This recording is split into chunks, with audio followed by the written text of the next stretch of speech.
the doctrine of nine consciousnesses,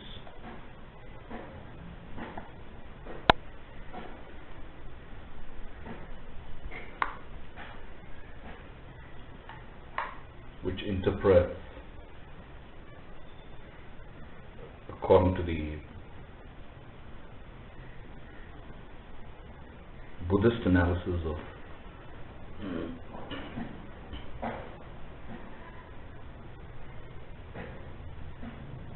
functions of mind. See, the fusion of our lives with the divine entity or divine being within can be described as the tapping of the ninth consciousness. To elaborate on it, briefly, the first five consciousnesses correspond to the five senses of sight, hearing, smell, taste, and touch.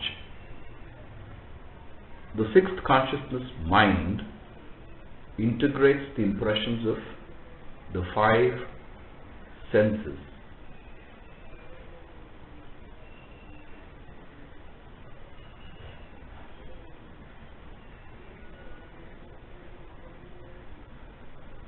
So that one can make judgments about the outer world. The seventh, or monoconsciousness, is the realm of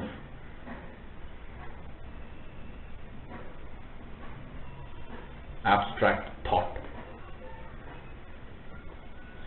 So spanning both conscious and unconscious realms, it also entails attachment to the self, extending even below the conscious level. The eighth, or Alaya consciousness, is the unconscious realm, where all the experiences of the present and past lifetimes, in other words, the karma, are stored. This consciousness undergoes change from one moment to the next, as one continually performs new actions, whether it is positive or negative.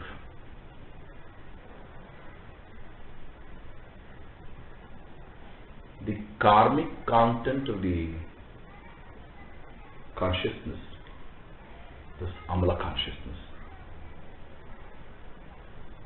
affects the perceptions of the first seven consciousnesses.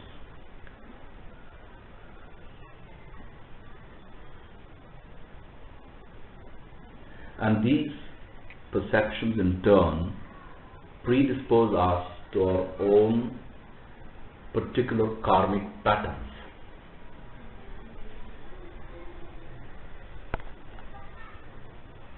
This Alaya consciousness forms the framework of individual existence.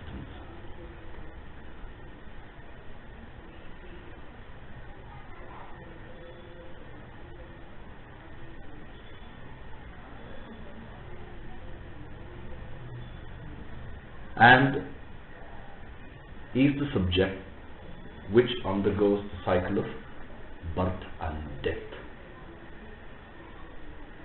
Now, some earlier Buddhist traditions as well, the only consciousness school of thought, regard this Alaya consciousness as the basis of all life's functions. However, I am also reminded of a great Chinese philosopher and spiritual thinker of the 12th century, Tian Tai. He posited or placed the ninth consciousness which is termed as Amala consciousness, or the fundamental pure consciousness,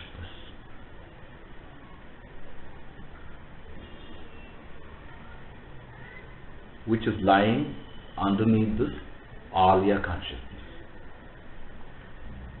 So untainted by the karmic accretions, it is the imperishable and unchanging realm of the universal divine nature. Buddhists call it as universal Buddha nature, which is endowed with the four virtues of true self, eternity, purity and happiness.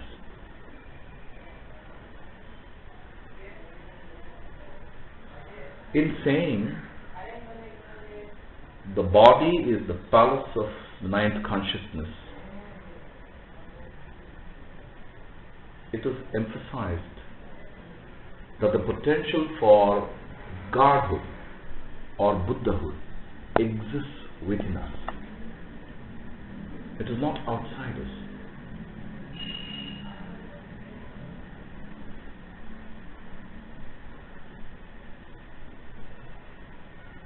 So through our practice of meditation, constant prayer, we can gain access to this ninth consciousness, which is the ultimate depth of life.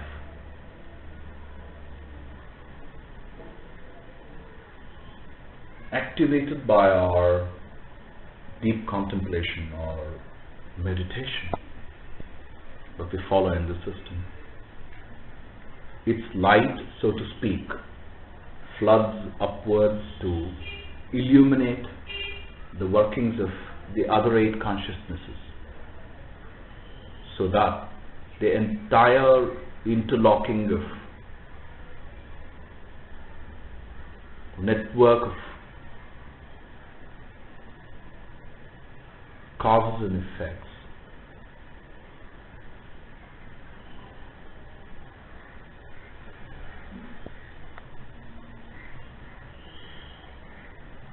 can be brought to enlightenment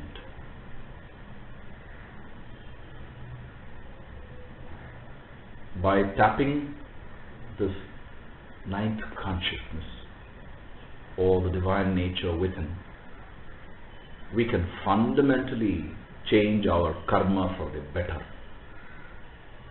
and establish an unshakable state of life. So let us dwell on this consciousness, for it is our original, true state of existence,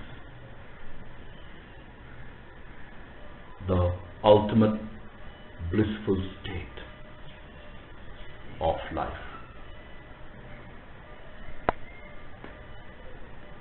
Please.